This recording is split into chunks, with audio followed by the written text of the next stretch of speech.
Hey guys, it's Damien here from the School of Attraction, and today I want to talk to you about why one-night stands are a really poor strategy for most men if your goal is to have more casual sex in your life. Now, I know most guys, when they think about casual sex, they picture going to a bar, picking up a woman, and taking her home for the night. That is the easiest way to get laid. But it's actually not the easiest way. It sounds easy, but it's not. The easiest way to have more sex is actually to go to a bar, flirt with women, and get numbers and try to have sex on the first or second date with them.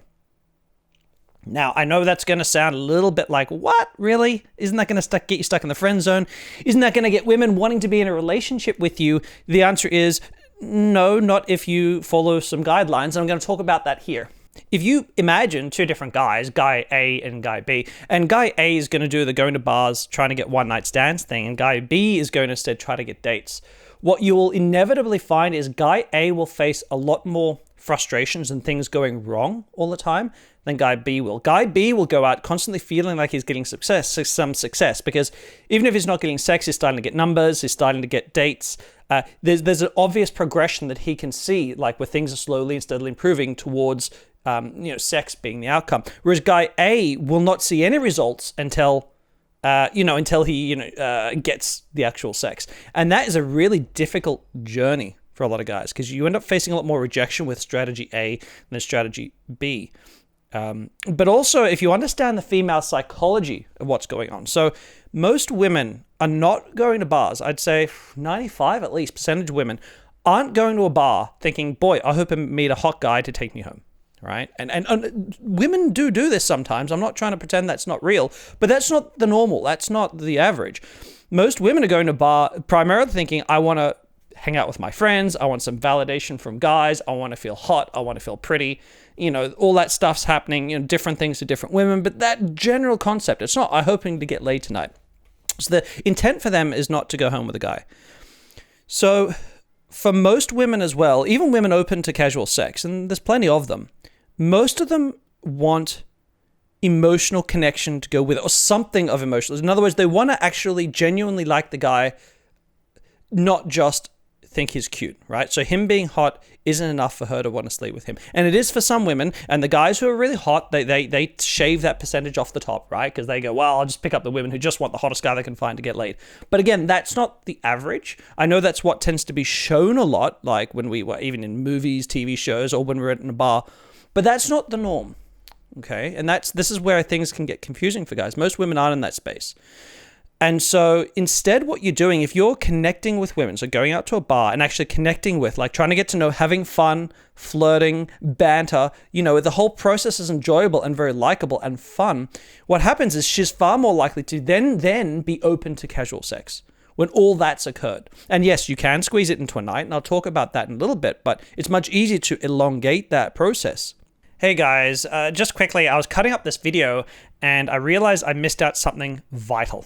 And that's that one-night stands favor good looks. So if you're a really good-looking guy and you're really well-built, one-night stands will favor you. I still think when you're learning this stuff, if you don't have a lot of experience behind you, you should focus on getting dates instead and turning those dates sexual. But you should just know that, especially if you're more average looking, or even if you are a race in that country that is less, has stereotypes against it, this kind of stuff, if you've got that working against you, you can still get a lot of success, but one-night stands will be harder than the alternative, which is going on those dates. So that was really important to note. Are you guys finding this interesting? Because I love this stuff. I'm finding this really interesting as I talk about it. If you are, don't forget to give me a thumbs up and subscribe to my channel so you don't miss any of my future videos.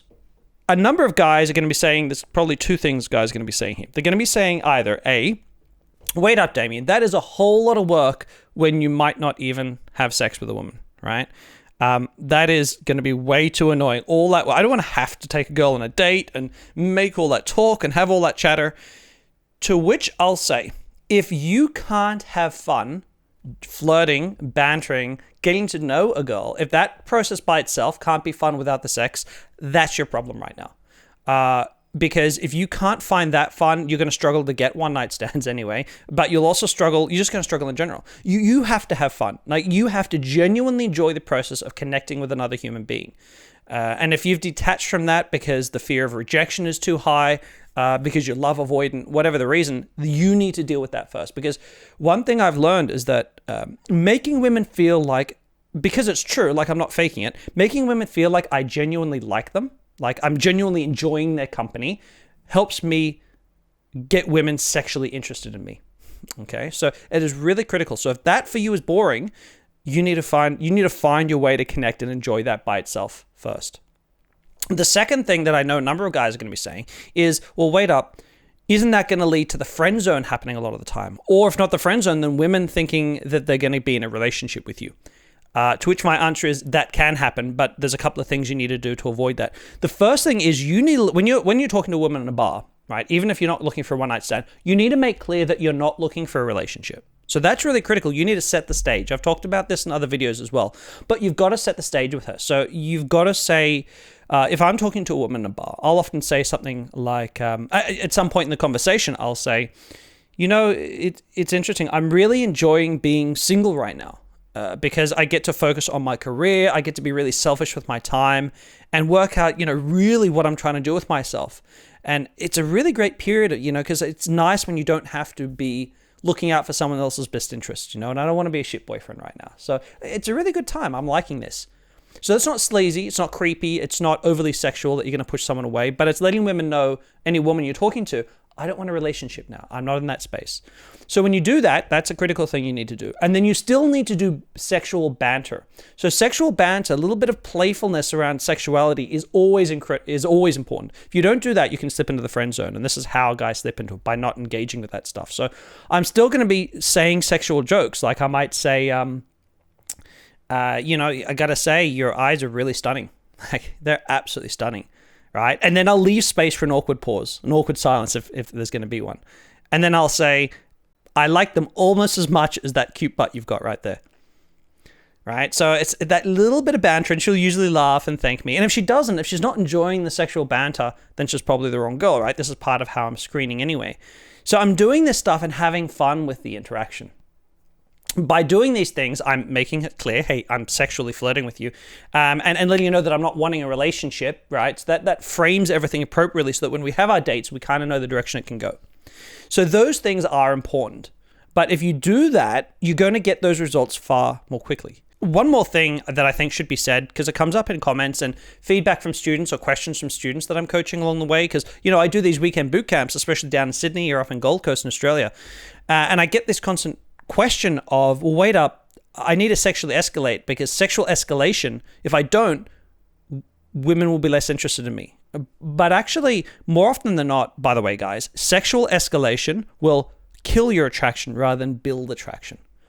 It's a thing a lot of guys don't get. Like a little bit of banter, a little bit of sexual banter, that stuff is good. But sexual escalation, like trying to hold her hand, trying to put your arm around her, trying to get to first base, second base, all that stuff, that is more likely to hurt you than help you, funnily enough. It's like it steps along the way to what you want to get. But if you're doing these things and she wouldn't or isn't already open to sleeping with you, it's going to hurt you. It's not going to build the attraction to suddenly make her want to. If she doesn't want to, if she's not in that space yet and you start pushing that stuff, it's going to hurt you. So I don't really advocate the rapid sexual escalation stuff that some guys are really behind, because it tends to hurt more than guys would expect. Now, I don't want to suggest that one-night stands are bad. They're not. Right now I want a relationship, I'll be honest, and I'm sort of dating in that way. But whenever I did want one-night stands, whenever I did want to just have sex, and that was lots of times in my life, as you guys have been following me for a long time know, I'm going to a bar and I am looking for a one-night stand most of the time. But I am very, very attuned to how to do that, right? So what I'm doing is I'm going out, and you will see me talk to a lot of women and walk away within a couple of minutes, because what I'm doing is I'm heavily screening. I'm going in there, hey, she's cute, let's find out about her. No, I don't think she's in the right place right now, and I'll move on. So what I'm really doing is I'm jumping in there, lots of really heavy on the banter, the sexual banter, the playfulness, the kind of naughty comments. And if she's liking it, enjoying it, and playing along with it, That's one of the ways. There's a number of ways that I screen, but that's one of the things that tells me, hey, I can keep pushing here. And if they're not liking that, then I pull away, and that's okay. And so it really is. You might see me talk to maybe 6, 7, 8 women for 3-4 minutes each and then walk away. They haven't rejected me, but I've rejected them because they don't suit what I want. So it's a very selective process, and I really know what to look for, and I really know how to deal with the unusual moments and situations that crop up. The other thing too is that if you're in a bar and there's a woman who's drunk and I've had this before, especially when I worked in a bar, and you get this girl who's kind of tipsy and she's like all over you and she clearly wants to go home with her. Don't say to yourself, nah, Damien said don't have one night. Go for it. Like, when it's there and it's like literally, not figuratively, sitting in your lap, go for it. Take that situation up. But it shouldn't be what you're shooting for most of you watching. So yeah, that's the moral of today's story. Like, get focused on sexualizing things, enjoy the interactions, connect, and sexualize, and then go, and be clear about what you want, and then go for the sex on the first or second date. That works for Tinder as well as going to bars and clubs as well as house parties. It's the same basic strategy. Be clear about what you want. Don't try to get laid like super, super quickly. And you will get laid more often because it's connecting more with what women are wanting or what they're wanting to feel and experience before they're comfortable to have sex with someone. Now, if you're really good, you can put that in a really short amount of time. But again, you've got to have a lot of experience behind you before you can go and do that. I'd love to hear your guys' thoughts on this one. I know this can be a controversial topic that can ruffle some feathers. Let me know. Have you done this? Is this your strategy already? Is it a strategy you're thinking about trying? Let me know down in the comments, guys. As always, guys, I hope you've enjoyed today's video. Again, don't forget to give me a thumbs up, subscribe to my channel, and I look forward to seeing you in my future ones. Take care.